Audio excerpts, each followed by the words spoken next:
Hi friends, welcome to Jazz Tones. ഇന്നത്തെ നമ്മളുടെ topic എന്ന് പറയുന്നത് നിങ്ങൾക്കറിയാമല്ലേ, ഏജ് ആണ്.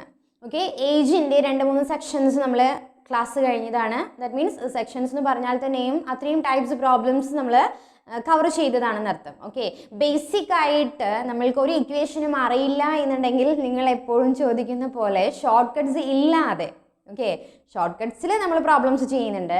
ഷോർട്ട് കട്ട്സ് ഇല്ലാത്ത ഒരു മെത്തേഡ് എന്ന് പറഞ്ഞു കഴിഞ്ഞാൽ നമ്മൾക്കറിയാം, ഒരു ഇക്വേഷനും ഇല്ലാത്ത ബേസിക് ആയിട്ട് നമ്മൾക്ക് അറിയാവുന്ന ഒരു മെത്തേഡ് അല്ലേ. അപ്പോൾ നമ്മൾക്ക് എപ്പോഴും ഇക്വേഷൻസ് എല്ലാം കൂടെ അങ്ങ് ഓർത്ത് വെക്കാൻ ചിലപ്പോഴൊന്നും പറ്റിയെന്ന് വരില്ല. ഓക്കെ, അപ്പോൾ ജോമെട്രി സെക്ഷൻസിനായാലും എല്ലാ സെക്ഷനിലും ഒരുപാട് ഇക്വേഷൻസ് ഉണ്ട്, എല്ലാം കൂടി നമ്മൾക്ക് കൺഫ്യൂഷൻസ് ഉണ്ടാക്കും. സോ നമുക്ക് ബേസിക് ആയിട്ടുള്ള മെത്തേഡും അറിഞ്ഞിരിക്കണം. ഓക്കെ, അത് നിങ്ങൾ അത് തന്നെ ചെയ്യണം എന്നുള്ളതല്ല, അത് അറിഞ്ഞിരിക്കണം. ഈവൻ നമ്മളിപ്പോൾ ഈ ഒരു ഇക്വേഷൻ, ഷോർട്ട് കട്ടിൻ്റെ ഇക്വേഷൻ മറന്നു പോയി കഴിഞ്ഞ് കഴിഞ്ഞാൽ നമ്മൾ എന്ത് ചെയ്യും? അപ്പോൾ നമ്മൾക്ക് ബേസിക് ആയിട്ടുള്ള മെത്തേഡിൽ നമ്മൾക്ക് ചെയ്യാൻ അറിയണ്ടേ. അപ്പോൾ അതിന് വേണ്ടിയിട്ടാണ് ബേസിക് ആയിട്ടുള്ള മെത്തേഡും ഞാൻ എല്ലാറ്റിൻ്റെയും പറയുന്നത്. ഓക്കെ, ഇനി നമ്മൾ നോക്കാൻ പോകുന്നത് അവസാനം ലാസ്റ്റ് ഫൈനൽ സ്റ്റേജിലേക്കാണ് നമ്മൾ കിടക്കുന്നത്, ഏജ് പ്രോബ്ലംസ്. ഇങ്ങനെയുള്ള ക്വസ്റ്റ്യൻസ് ഞാൻ ബോർഡിൽ ഇപ്പോൾ ഒരു ക്വസ്റ്റ്യൻ എഴുതിയിട്ടുണ്ട്. ഇങ്ങനെയുള്ള പ്രോബ്ലംസ് തന്നു കഴിഞ്ഞ് കഴിഞ്ഞാൽ എങ്ങനെ ചെയ്യണം എന്നുള്ളത് ഇത് നമ്മൾക്ക് ബേസിക് ആയിട്ട് ചെയ്യാം. ഓക്കെ, ബേസിക് നോളജ് കൊണ്ട് ചെയ്യാം, ഒരു ഇക്വേഷനും ആവശ്യമില്ല. പക്ഷേ ഷോർട്ട് കട്ടിൽ അറിഞ്ഞിരിക്കണം അല്ലേ. നമ്മൾ കഴിഞ്ഞ ദിവസം നമ്മളൊരു ഷോർട്ട് കട്ട് ഇക്വേഷൻ പറഞ്ഞിരുന്നു. അതേ ഇക്വേഷൻ തന്നെയാണ്, എക്സ്ട്രാ ഒന്നുകൂടെ ആഡ് ചെയ്യണം എന്നുള്ളത് മാത്രമേ ഉള്ളൂ. കാരണം എന്താണെന്നുള്ളത് ഈ ക്വസ്റ്റ്യൻ വായിച്ചാൽ നമ്മൾക്കറിയാം. ഓക്കെ, ക്വസ്റ്റ്യനിലേക്ക് പോവാം. എന്താണ്? 4 വർഷങ്ങൾക്ക് മുൻപ് അച്ഛൻ്റെ വയസ്സ് മകളുടെ വയസ്സിൻ്റെ 3 ഇരട്ടിയാണ്. 6 വർഷങ്ങൾക്ക് ശേഷം അച്ഛൻ്റെ വയസ്സ് മകളുടെ വയസ്സിൻ്റെ 2 ഇരട്ടിയാകും. ഓക്കെ, 4 വർഷം മുൻപ് അച്ഛൻ്റെ വയസ്സെന്ന് പറയുന്നത് മകളുടെ വയസ്സിൻ്റെ 3 ഇരട്ടി. ഇനി 6 വർഷം കഴിഞ്ഞു കഴിഞ്ഞാൽ, അപ്പോൾ പ്രസൻ്റ് ആയിട്ട് ഇപ്പോഴാണ് ഈ പറഞ്ഞുകൊണ്ടിരിക്കുന്നത് കേട്ടോ. അപ്പോൾ പ്രസൻറ്റ് സിറ്റുവേഷൻ ആണെന്നുള്ളത് മനസ്സിലാക്കുക. ഇനി 6 വർഷങ്ങൾക്ക് ശേഷം അച്ഛൻ്റെ വയസ്സ് മകളുടെ വയസ്സിൻ്റെ 2 ഇരട്ടിയാണ് എങ്കിൽ മകളുടെ ഇപ്പോഴത്തെ വയസ്സാണ് ക്വസ്റ്റ്യൻ. ഓക്കെ, അപ്പോൾ നമ്മുടെ അടുത്ത് അറിയാവുന്ന, നമ്മൾക്ക് ഷോർട്ട് കട്ട് എന്ന ഇക്വേഷനിൽ അറിയാവുന്ന ഒന്ന് തന്നെയാണ് അല്ലേ, എന്ത്? മകളുടെ ഇപ്പോഴത്തെ വയസ്സ്. അതാണ് നമ്മളുടെ ഷോർട്ട് കട്ടിൻ്റെ ഇക്വേഷൻ എന്ന് പറയുന്നത്. അത് നമ്മൾക്ക് നേരിട്ട് കണ്ടുപിടിക്കാവുന്നതേ ഉള്ളൂ. നമ്മൾ കഴിഞ്ഞ ക്ലാസ്സിൽ ഇതിൻ്റെ തൊട്ട് മുൻപത്തെ ടൈപ്പ് പ്രോബ്ലത്തിൽ നമ്മൾ ഇക്വേഷൻ പഠിച്ചതാണ്. ആ ഒരു ടൈമിൽ ആ ഒരു ക്വസ്റ്റ്യനും ഈ ക്വസ്റ്റ്യനും തമ്മിൽ എന്താ വ്യത്യാസം? അവിടെ നമ്മൾക്ക് ഇങ്ങനെ 4 വർഷങ്ങൾക്ക് മുൻപും 6 വർഷങ്ങൾക്ക് പുറകിലേക്കും എന്ന് പറഞ്ഞ് എന്ത് ഇല്ല, നമ്മൾക്ക് അങ്ങനെ 2 വർഷങ്ങളുടെ ബന്ധം പറഞ്ഞിരുന്നില്ല. അവിടെ എന്താ ഉണ്ടായിരുന്നത്? ആകെ 1 വർഷമാണ് ഉണ്ടായിരുന്നത്. പ്രസൻറ്റ് സിറ്റുവേഷനിലെ അച്ഛൻ്റെയും വയസ്സ് മകളുടെയും വയസ്സ് തമ്മിലുള്ള ബന്ധവും, അതേപോലെ ഒന്നുമില്ലെങ്കിൽ മുൻപ് കഴിഞ്ഞു പോയ ഒരു പാസ്റ്റിലെ കാര്യം പറയാം, അല്ലെങ്കിൽ ഫ്യൂച്ചറിലെ ആയിരുന്നു, ഏതെങ്കിലും ഒന്നേ ഉണ്ടാവുമായിരുന്നുള്ളൂ. ഇത് പക്ഷെ അങ്ങനെയല്ല, ഇത് രണ്ടും പറയുന്നുണ്ട്. അങ്ങനെയുള്ള സിറ്റുവേഷനിൽ നമ്മൾക്ക് ഇക്വേഷൻ ഒന്നുകൂടെ അഡീഷണൽ ആയിട്ട് ഈ 1 വർഷം കൂടെ വരുന്നില്ലേ, അതും കൂടെ ചേർത്താലും മതി. അപ്പോൾ ഇതിൻ്റെ ഇക്വേഷൻ ഇതാണ് ഷോർട്ട് കട്ടിൽ. അപ്പോൾ ഇവിടെ എന്താ പറയുന്നത്? ഇത് മുൻപത്തെ വർഷത്തെയാണ് നമ്മൾ പറയുന്നത് എന്നുണ്ടെങ്കിൽ, പാസ്റ്റ് വർഷത്തെയാണ് പറയുന്നതെന്നുണ്ടെങ്കിൽ ആ വർഷത്തിലെ അവരുടെ വയസ്സിൻ്റെ തമ്മിലുള്ള ബന്ധമാണ് എക്സ് എന്ന് പറയുന്നത്. ഇനി ഫ്യൂച്ചറിലെ, ഇവിടെ നമ്മൾ 6 വർഷങ്ങൾക്ക് ശേഷം എന്ന് പറയില്ലേ, അപ്പോൾ ആ പുറകിലെ വർഷത്തിൽ ഇനി വരാൻ പോകുന്ന വർഷത്തെയാണെന്നുണ്ടെങ്കിൽ ആ വർഷത്തെ കൊടുത്തു കഴിഞ്ഞാൽ ആ വർഷത്തെ അവരുടെ വയസ്സിൻ്റെ ബന്ധമാണ് ഇവിടെ കൊടുക്കേണ്ടത്. ഓക്കെ, അങ്ങനെ ആ 2 ബന്ധവും തമ്മിലുള്ള വ്യത്യാസമാണ് താഴെ. വേറെ ഒരു കൺഫ്യൂഷനും ഇല്ല ഇതിൽ. ഓക്കെ, എങ്കിൽ നമ്മൾക്ക് ആദ്യം തന്നെ നമുക്ക് ഷോർട്ട് കട്ടിൽ ചെയ്യാം അല്ലേ. അപ്പം മകളുടെ പ്രസൻറ്റ് ഏജ് ആണ് നമ്മളത് ക്വസ്റ്റ്യൻ ചോദിച്ചിട്ടുള്ളത്. സോ ഇവിടുത്തെ വർഷം ആദ്യം നമ്മൾക്ക് 4 എടുക്കാം. ഇവിടെ 4 എടുക്കണം ഇല്ല. ഓക്കെ, ഇനി ഇവിടെ 6 എടുത്തു കഴിഞ്ഞാൽ 6 റിലേറ്റ് ചെയ്തിട്ടുള്ള ബന്ധം ഇവിടെ എടുക്കണം എന്നുള്ളത് മാത്രമേ ഉള്ളൂ. അപ്പോൾ 4 എടുക്കുകയാണെന്നുണ്ടെങ്കിൽ 4നോട് ചേർന്ന് എടുക്കേണ്ടത് എന്താണ്? 3 ആണ്.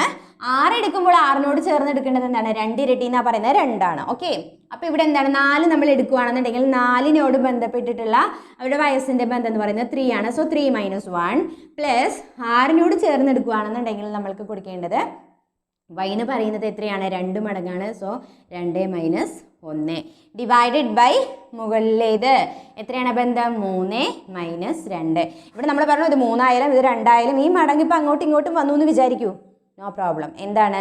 നമ്മൾക്കിവിടെ നെഗറ്റീവ് വന്നു കഴിഞ്ഞാലും ഏജിന് പ്രോബ്ലം ഇല്ല എന്ന് നമ്മൾ പറഞ്ഞു അല്ലേ. സോ അപ്പോൾ ഇനി ഇത് സോൾവ് ചെയ്യാം. എങ്ങനെ സോൾവ് ചെയ്യാം? ഈ 3 - 1 എത്രയാണ്? 2 ആണ് അല്ലേ. 2 - 1 1 ആണ്. സോ 2 × 4 എത്രയാണ്? 24 8 പ്ലസ് ഇവിടെ 2ൽ നിന്ന് 1 പോയി കഴിഞ്ഞാൽ 1 ആണ്. 1 × 6 6 ഡിവൈഡഡ് ബൈ 3ൽ നിന്ന് 2 പോയി കഴിഞ്ഞ് കഴിഞ്ഞാൽ 1. സോ 8 6 14. 14/1 എന്ന് പറഞ്ഞു കഴിഞ്ഞാൽ എന്താണ്? 14 തന്നെയാണ് അല്ലേ. സോ 14 വയസ്സാണ് മകളുടെ ഇപ്പോഴത്തെ പ്രസൻറ്റ് ഏജ് എന്ന് പറയുന്നത്. ക്ലിക്ക് ചെയ്തില്ലേ? അറിയാത്ത ടൈമിൽ ചെയ്യാൻ പറ്റുന്ന നമ്മളുടെ എപ്പോഴത്തെയുള്ള ബേസിക് മെത്തേഡ് കേട്ടോ. അപ്പം അത് നോക്കാം. എന്താണ് ആദ്യം നമ്മൾ എങ്ങനെ എടുക്കുക? വയസ്സ് എക്സ് ആയിട്ട് ഒരാളുടെ വയസ്സിനെ എക്സ് ആയിട്ട് കൺസിഡർ ചെയ്യും അല്ലേ? ഇവിടെ മകളുടെ വയസ്സുമായിട്ടാണ് കമ്പയർ ചെയ്തിരിക്കുന്നത്. സോ മകളുടെ വയസ്സ് എന്ന് പറയുന്നത് എത്രയാണ്? മകളുടെ ഏജ് നമ്മൾക്ക് എക്സ് ആയിട്ട് എടുക്കാം. എങ്കിൽ അച്ഛൻ്റെ ഏജ് എന്ന് പറയുന്നത് എത്രയായിരിക്കും? അച്ഛൻ്റെ ഏജ് എന്ന് പറയുന്നത് 4 വർഷം മുൻപുള്ളതാണ്. അപ്പോൾ നമ്മൾ ഇതെടുക്കുന്നത് ആദ്യം തന്നിട്ടുള്ളത് എടുക്കാം. Okay, 4 years back. അപ്പോൾ അവരുടെ വയസ്സെന്ന് പറയുന്നത് 3 ഇരട്ടിയാന്ന് പറഞ്ഞു അല്ലേ? സോ 3x ആയിരിക്കും അച്ഛൻ്റെ വയസ്സ്. ഓക്കെ, ഇനി നമ്മൾക്ക് പ്രസൻറ്റ്, നമ്മൾക്കിപ്പോൾ പ്രസൻ്റ് ആണ് കണ്ടുപിടിക്കാൻ പറഞ്ഞിട്ടുള്ളത്. അത് ജസ്റ്റ് അറിഞ്ഞു വെക്കണം എന്നേ ഉള്ളൂ. അതിപ്പോൾ ആരുടെ മാത്രം നോക്കിയാൽ മതി? മകളുടെ ഇപ്പോഴത്തെ വയസ്സ് എന്നുള്ളതാണ്. അപ്പം മകളുടെ വയസ്സാണ് നമ്മൾക്കിവിടെ കാണേണ്ടത്. അപ്പം മകളുടെ വയസ്സെന്ന് പറഞ്ഞു കഴിഞ്ഞാൽ, മകളുടെ ഇപ്പോഴത്തെ വയസ്സെന്ന് പറഞ്ഞു കഴിഞ്ഞാൽ മകളുടെ ഏജ് എക്സ് അല്ലേ? എക്സിൻ്റെ കൂടെ 4 കൂടെ ചേർന്നു. നമ്മൾ ഇപ്പോൾ പറയുകയാണ് 4 വർഷം മുൻപ് എന്ന് പറഞ്ഞു കഴിഞ്ഞാൽ ഇപ്പോഴത്തെ വയസ്സ് എന്തായിരിക്കും? ആ 4 വർഷം മുൻപ് എന്താണ് വയസ്സ്, അതിന് കൂടെ ഒരു 4 കൂടെ ചേരും അല്ലേ? അപ്പോൾ അതാണ് x+4. ഇതാണ് നമ്മൾക്ക് കണ്ടുപിടിക്കേണ്ടത്. ഇനി നമ്മളത് പറഞ്ഞിട്ടുള്ള ഡീറ്റെയിൽസ് 6 വർഷങ്ങൾക്ക് ശേഷം. ഓക്കെ, ഇത് കറക്റ്റായി മനസ്സിലാക്കി ചെയ്യണം. 6 വർഷങ്ങൾക്ക് ശേഷം എന്ന് പറയുമ്പോൾ നമ്മൾ +6 ഇട്ട് കൊടുത്തു കഴിഞ്ഞാൽ തെറ്റിപ്പോവും. ഓക്കെ, കാരണം പറഞ്ഞുകൊണ്ടിരിക്കുന്നത് 6 വർഷങ്ങൾക്ക് ശേഷം എന്ന് പറഞ്ഞു കഴിഞ്ഞാൽ പറഞ്ഞുകൊണ്ടിരിക്കുന്നത് പ്രസന്റ്ലി ആണ്. ഓക്കെ, ഇപ്പോൾ പറയുകയാണ് 6 വർഷങ്ങൾക്ക് ശേഷം. അപ്പോൾ 4 വർഷം മുൻപ്. അപ്പോൾ ഈ 6 വർഷങ്ങൾക്ക് ശേഷം അച്ഛൻ്റെ മകളുടെ വയസ്സും തമ്മിലുള്ള ബന്ധം നമ്മൾക്ക് എഴുതാം. 6 years ഓക്കെ കഴിഞ്ഞിട്ട്. ഓക്കെ, അപ്പോൾ 6 years കഴിഞ്ഞിട്ട് അച്ഛൻ്റെ വയസ്സെന്ന് പറയുന്നത് മകളുടെ വയസ്സിൻ്റെ 2 ഇരട്ടി. അപ്പോൾ 6 വർഷം കഴിഞ്ഞ് കഴിഞ്ഞാൽ മകളുടെ വയസ്സ് എന്തായിരിക്കും? ഓക്കെ, 6 വർഷം കഴിയുമ്പോൾ മകളുടെ വയസ്സെന്ന് പറയുന്നത് നമ്മൾ ആദ്യം പറഞ്ഞു എക്സ് ആണ് മകളുടെ വയസ്സെന്നുള്ളത് ഇല്ലേ? ഇത് എപ്പോഴാണ്? 4 വർഷം മുൻപുള്ളതാണ് അല്ലേ? 4 വർഷം മുൻപ് പറയുന്നു, ഇപ്പോഴാണ് നമ്മൾ പറയുന്നത്. ഓക്കെ, ഇപ്പം നമ്മൾ ഈ ഒരു സിറ്റുവേഷനിൽ നിൽക്കുക 4 വർഷങ്ങൾക്ക് ശേഷം. അപ്പോൾ 4 വർഷം മുൻപ്, ഇനി 6 വർഷം ശേഷം. അപ്പോൾ ആക്ച്വലി ആ 4 വർഷത്തിൽ നിന്നും ഈ 6 വർഷം ശേഷം എന്ന് പറഞ്ഞാൽ എത്ര ഗ്യാപ്പ് ഉണ്ട്? കറക്റ്റ്ലി ആ 4 വർഷം മുൻപുള്ളതിൽ നിന്നും 10 വയസ്സാണ് കൂടുക അല്ലെ? 6 വർഷം ശേഷം എന്ന് പറഞ്ഞു കഴിഞ്ഞാൽ അപ്പം മകൾക്ക് 6 വർഷങ്ങൾക്ക് ശേഷം എന്ന് പറയുമ്പോൾ മകളുടെ വയസ്സ് അപ്പം എത്രയായിരിക്കും? x+10 മാറിയിട്ടുണ്ടാവും. അത് മനസ്സിലാക്കണം. ഓക്കെ, ഈ ഇക്വേഷൻ എഴുതുമ്പോൾ മാറിപ്പോവരുത്. x+6 എന്ന് എഴുതാനായിട്ട് പറ്റില്ല. കാരണം ഇത് 4 വർഷം മുൻപുള്ളതാണ് ഇവിടെ പറഞ്ഞിട്ടുള്ളത്, പ്രസൻ്റ് അല്ല. സോ അത് നമ്മൾ എന്ത് ചേർക്കണം? 6ൻ്റെ കൂടെ ഒരു 4 കൂടെ ചേർത്തിട്ട് വേണം എഴുതാൻ. അപ്പോൾ 4+6 ഇവിടെ 10 നമ്മൾക്ക് ചേർക്കേണ്ടത്. അപ്പോൾ അച്ഛൻ്റെ വയസ്സും അതുപോലെ നമ്മൾക്ക് എഴുതാം. അച്ഛൻ്റെ വയസ്സ് 3x കൂടെ 10 ചേർക്കണം. ഓക്കെ, അപ്പോൾ ഇതാണ് ഇതിൻ്റെ ബന്ധം നമ്മളുടെ അടുത്ത് പറഞ്ഞിട്ടുണ്ട്. അച്ഛൻ്റെ വയസ്സെന്ന് പറയുന്നത് മകളുടെ വയസ്സിൻ്റെ 2 ഇരട്ടിയാണ്. ഈ വയസ്സ് തമ്മിലുള്ള ബന്ധമാണ് പറയുന്നത്. അച്ഛൻ്റെ വയസ്സെന്ന് പറയുന്നത് അതപ്പോൾ നമ്മളിവിടെ എഴുതുക. അച്ഛൻ്റെ വയസ്സെന്ന് പറയുന്നത് ഈസ് ഈക്വൽസ് മകളുടെ വയസ്സിൻ്റെ 2 ഇരട്ടി. അപ്പോൾ 2 × x+10 എന്ന് വരും. So 3x+10 is equals 2x + 2 × 10 20. ഇനി ഇതിനെ നമ്മൾക്ക് സോൾവ് ചെയ്യാം. 3x ഇങ്ങോട്ട് പോയി കഴിഞ്ഞാൽ 3x - 2x ആവും. ഇതിന് അങ്ങോട്ട് പോകില്ല. ഈ 10 അങ്ങോട്ട് പോയി കഴിഞ്ഞാൽ 20 - 10 ആവും. So x is equals 10. x 10 എന്ന് കിട്ടുന്നു. ഓക്കെ, x 10 എന്ന് കിട്ടുന്നു. നമ്മളടുത്ത് കാണാൻ പറഞ്ഞിട്ടുള്ളത് മകളുടെ വയസ്സാണ്. മകളുടെ വയസ്സ് ഇപ്പോഴത്തെ വയസ്സ് നമ്മളുടെ ഇക്വേഷൻ അറിയാം x+4 ആണെന്ന്. സോ x+4 ആണ് മകളുടെ പ്രസൻറ്റ് ഏജ് എന്ന് പറയുന്നത്. സോ എത്രയാണ്? 14. ഇതാണ് നമ്മൾ ഷോർട്ട് കട്ടിൽ കണ്ടുപിടിച്ചത്. മനസ്സിലായില്ലേ? ഏജ് എന്ന സെക്ഷനിൽ നിന്നും അവസാനത്തെ ക്വസ്റ്റ്യൻ. ഓക്കെ, അപ്പോൾ നമുക്ക് നോക്കാം. 2 വർഷം മുൻപ് അമ്മയുടെ വയസ്സ് മകളുടെ വയസ്സിൻ്റെ 4 ഇരട്ടിയാണ്. 8 വർഷങ്ങൾക്ക് ശേഷം അമ്മയുടെ വയസ്സ് മകളുടെ വയസ്സിൻ്റെ 2 ഇരട്ടി. എങ്കിൽ അമ്മയുടെ ഇപ്പോഴത്തെ പ്രസൻറ്റ് ഏജ് ആണ് ചോദിച്ചിട്ടുള്ളത്. ഓക്കെ, അമ്മയുടെ പ്രസൻറ്റ് ഏജ്. അപ്പോൾ നമ്മൾക്ക് അറിയാം ഇവിടെ നമ്മൾ എങ്ങനെയാണ് കാണുക? മകളുടെ വയസ്സിൻ്റെ എന്നാണ് പറയുന്നത്. സോ മകളുടെ പ്രസൻറ്റ് ഏജിൻ്റെ ഇക്വേഷൻ നമ്മൾക്കറിയാം. മകളുടെ ഇപ്പോഴത്തെ വയസ്സ് അല്ലേ? മകളുടെ ഇപ്പോഴത്തെ വയസ്സെന്ന് പറയുന്നത് n 2 ഉണ്ട്. So n1 × x - 1 + n2 × y - 1 divided by x - y. Okay, ഇതിൽ അപ്ലൈ ചെയ്യുക. അപ്പോൾ n എന്ന് പറയുന്നത് മുൻപത്തെ നമ്മൾക്ക് എടുക്കാം, 2 വർഷം മുൻപ്. അപ്പോഴത്തെ മടങ്ങ് എത്രയാണ് പറയുന്നത്? 4 മടങ്ങ് പ്ലസ് പിന്നെ 8 വർഷങ്ങൾക്ക് ശേഷം അവരുടെ വയസ്സിൻ്റെ ബന്ധം എന്ന് പറയുന്നത് 2 ഇരട്ടി. So 2 minus 1 divided by x minus y. ഇവിടെ 4 ഇരട്ടിയാണ്, ഇവിടെ 2 ഇരട്ടിയാണ്. So 4 minus 2. ഓക്കെ, എങ്കിൽ ഇവിടെ നോക്കിക്കോളൂ. 2 ഇൻറ്റു 4 മൈനസ് 1 എത്രയാണ്? 3. 2 മൈനസ് 1 എത്രയാണ്? 1. സോ 3 ഇൻറ്റു 2 എത്രയാണ്? 6 പ്ലസ് ഇവിടെ എത്രയാണ്? 1 അല്ലേ? 2 മൈനസ് 1. 1 ഇൻറ്റു 8 എത്രയാണ്? 8 ഡിവൈഡഡ് ബൈ 4 മൈനസ് 2 2. 8 മാറും 14 ഡിവൈഡഡ് ബൈ 2 ഈസ് ഈക്വൽസ് 7. ഈ 7 എന്ന് പറയുന്നത് എന്താണ്? മകളുടെ ഇപ്പോഴത്തെ വയസ്സാണ് 7. നമ്മളുടെ അടുത്ത് ചോദിച്ചിട്ടുള്ളത് അമ്മയുടെ പ്രസന്റ് ഏജ് ആണ്. അപ്പം അമ്മയുടെ ഇപ്പോഴത്തെ വയസ്സ് നമ്മൾക്ക് അറിയണം. ഇതെന്താണ്? മകളുടെ വയസ്സ് 7. അത് ഓർത്ത് വെക്കുക കേട്ടോ. ഇനി അമ്മയുടെ വയസ്സ് കാണുന്നതിൽ നിന്ന്. ഓക്കെ, അമ്മയുടെ വയസ്സിന് നമ്മളൊരു ഇക്വേഷൻ ഇവിടെ ഫോം ചെയ്തിട്ടില്ലല്ലോ. ബേസിക് ആയിട്ടുള്ള ഇക്വേഷൻ പോലെ എക്സ് വെച്ചിട്ട് നമ്മളൊന്നും ഫോം ചെയ്തിട്ടില്ല. മകളുടെ വയസ്സ് നമ്മൾക്കറിയാം 7 ആണെന്ന്, അത്രേ അറിയുള്ളൂ അല്ലേ. അപ്പം ഇനി ഈ ക്വസ്റ്റ്യനിലേക്ക് പോവാം. 2 വർഷം മുൻപത്തെ കാര്യം നമ്മൾക്ക് ഇവിടെ അറിയാം അല്ലേ. അപ്പം 2 വർഷം മുൻപ് അമ്മയുടെ വയസ്സ് മകളുടെ വയസ്സിൻ്റെ 4 ഇരട്ടിയാന്ന് പറഞ്ഞിട്ടുണ്ട്. മകളുടെ ഇപ്പോഴത്തെ വയസ്സ് എത്രയാണ്? മകളുടെ ഇപ്പോഴത്തെ വയസ്സ് എന്ന് പറയുന്നത് 7 ആണ്. സോ 2 വർഷം മുൻപ് അല്ലേ, 2 years ബാക്ക് എന്തായിരിക്കും? 2 years ബാക്ക് 7 മൈനസ് 2 അല്ലേ. 2 വർഷം കുറയും, 2 വയസ്സ് കുറയും. അപ്പോൾ 2 വർഷം മുൻപ് മകളുടെ വയസ്സ് എത്രയായിരുന്നു? 5 വയസ്സായിരുന്നു. എങ്കിൽ അപ്പോൾ അമ്മയുടെ വയസ്സ് എന്തായിരുന്നു? അമ്മയുടെ വയസ്സ് എന്ന് പറയുന്നത് 4 ഇരട്ടിയാണ്. മകളുടെ വയസ്സിൻ്റെ 4 ഇരട്ടിയാണ്. സോ 5 ഇൻറ്റു 4, 4 ഇരട്ടി എന്ന് പറഞ്ഞാൽ 4 കൊണ്ട് ഇൻറ്റു ചെയ്യുന്നു. അപ്പം അമ്മയുടെ വയസ്സ് എത്രയായിരുന്നു? 20 ആയിരുന്നു. ഓക്കെ,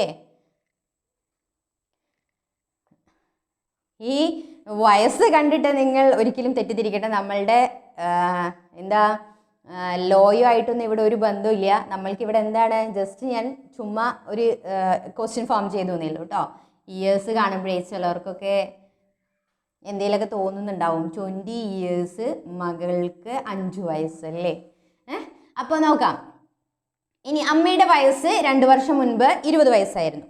അപ്പോൾ ഇപ്പോഴത്തെ വയസ്സ് എത്രയാണ്? ഇത് 2 വർഷം മുൻപത്തെ കാര്യമല്ലേ പറയുന്നത്. അപ്പോൾ ഇപ്പോഴത്തെ അമ്മയുടെ വയസ്സ് എന്തായിരിക്കും? ഇപ്പോൾ അമ്മയുടെ വയസ്സെന്ന് പറയുന്നത് 20ൻ്റെ കൂടെ 2 ചേർന്നത് ഓക്കെ 22 വയസ്സ്. എന്താണ്? മകളുടെ ഇപ്പോഴത്തെ വയസ്സ് കാണുന്നു.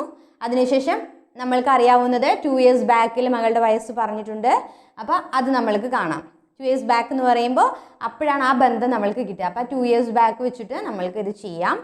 അപ്പോൾ മകൾക്ക് 5 വയസ്സായിരിക്കും. അപ്പോൾ അമ്മയുടെ വയസ്സ് എന്ന് പറയുന്നത് 4 ഇരട്ടി എന്ന് പറഞ്ഞാൽ 5 ഇൻറ്റു 4 20 അമ്മയുടെ വയസ്സ്. ഇത് 2 വർഷം മുമ്പുള്ളതാണ്. സോ 2 വർഷം കഴിഞ്ഞ് കഴിഞ്ഞാൽ അമ്മയുടെ വയസ്സ് എന്ന് പറയുന്നത് ഇപ്പോഴത്തെ എന്നുള്ളതാവും. സോ അത് 22 വയസ്സാവും. ഓക്കെ, ക്ലിക്ക് ചെയ്ത്. ഇതിൽ നിന്ന് മാത്രമല്ല കേട്ടോ, നമ്മൾക്ക് വേണമെങ്കിൽ 8 വർഷങ്ങൾക്ക് ശേഷം അത് വെച്ചിട്ടും കമ്പയർ ചെയ്തിട്ട് നമ്മൾക്ക് അമ്മയുടെ വയസ്സിനെ കണ്ടുപിടിക്കാം. എങ്ങനെ കണ്ടുപിടിക്കാം? മകളുടെ വയസ്സ് 7 പറഞ്ഞിട്ടുണ്ട് അല്ലേ. അപ്പോൾ 8 വർഷങ്ങൾക്ക് ശേഷം മകളുടെ വയസ്സ് എന്തായിരിക്കും? 8 വർഷം ശേഷം മകളുടെ വയസ്സ് 8 + 7 അല്ലേ. 8 7 15. അപ്പോൾ അമ്മയുടെ വയസ്സ് എത്രയായിരിക്കും? 8 വർഷങ്ങൾക്ക് ശേഷം അമ്മയുടെ വയസ്സ് 2 ഇരട്ടി എന്നാണ് പറയുന്നത്. അമ്മയുടെ വയസ്സ് 30 ആയിരിക്കും. അപ്പോൾ 8 വർഷങ്ങൾക്ക് ശേഷമാണ് 30. സോ അമ്മയ്ക്ക് ഇപ്പോൾ അമ്മയുടെ ഇപ്പോഴത്തെ വയസ്സെന്ന് പറഞ്ഞു കഴിഞ്ഞാൽ 8 വർഷം മുൻപായി പോയി അല്ലേ. അപ്പോൾ 30ൽ നിന്ന് 8 കുറച്ച് കഴിഞ്ഞാൽ 22 വയസ്സ്. അപ്പോൾ ഇങ്ങനെ വേണമെന്നുണ്ടെങ്കിലും ഏതിൽ വേണമെന്നുണ്ടെങ്കിലും ചെയ്യാം. ഓക്കെ, ഇതിലും ചെയ്യാം അല്ലെങ്കിൽ അതിലും ചെയ്യാം. എന്നിട്ട് നമ്മൾക്ക് അമ്മയുടെ പ്രസൻറ്റേജ് കാണാം. ഓക്കെ, മനസ്സിലായില്ലേ? അപ്പോൾ ഏജ് എന്ന സെക്ഷനിൽ നിന്നുള്ള മാക്സിമം പ്രോബ്ലംസും നമ്മൾ കവർ ചെയ്തിട്ടുണ്ട്. അപ്പോൾ എല്ലാ മെത്തേഡിലുള്ള ക്വസ്റ്റ്യൻസും നമ്മളിവിടെ സോൾവ് ചെയ്തിട്ടുണ്ട്. നിങ്ങളെല്ലാവരും എല്ലാ ക്വസ്റ്റ്യൻസും എല്ലാ പാർട്സും നന്നായി കാണുക, മനസ്സിലാക്കുക. നമ്മൾക്കറിയുമല്ലോ LDC പോലുള്ള എല്ലാ എക്സാംസിനും 10th ലെവൽ എക്സാംസിൻ്റെയും മെയിൻ സിലബസ് ആണ് എന്തെന്ന് പറയുന്നത് ഏജ് എന്ന് പറയുന്നത്, വയസ്സിൻ്റെ പ്രോബ്ലംസ് എന്ന് പറയുന്നത് ഇമ്പോർട്ടൻ്റ് ആണ്. നമ്മൾക്കറിയാം 20 മാർക്സിൽ 10 മാർക്സും റീസണിങ് സെക്ഷനിൽ നിന്നാണ്. റീസണിങ് സെക്ഷനിൽ നിന്നായിട്ടൊക്കെയാണ് ഏകദേശം ഈ ഏജിൻ്റെ പ്രോബ്ലംസ് കൊടുത്തിട്ടുള്ളത്. ഓക്കെ, അപ്പോൾ നന്നായി മനസ്സിലാക്കുക, പഠിക്കുക.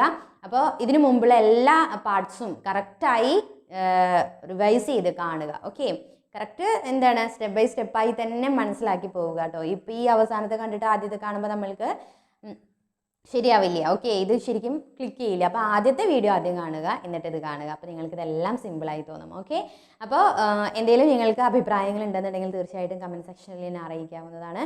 അപ്പോൾ മെയിനായിട്ടും ഞാൻ പറയാൻ ഉദ്ദേശിച്ചത് ഇത് നമ്മളുടെ ഏജ് എന്നുള്ള അടുത്ത ടോപ്പിക്ക് കൂടെയാണ് നമ്മളിവിടെ കവർ ചെയ്തിട്ടുള്ളത്. ഇനി നമ്മൾക്ക് ഏകദേശം ശ്രേണികൾ ഒന്ന് കംപ്ലീറ്റ് ചെയ്യാനുണ്ട്. അതേപോലെ ശരാശരി കുറച്ചേ ഉള്ളൂ. അത് നമ്മൾക്കൊരു 2 വീഡിയോസ് കിട്ടിക്കഴിഞ്ഞാൽ ശരാശരിയും നമ്മൾക്ക് കംപ്ലീറ്റ് ചെയ്യാം.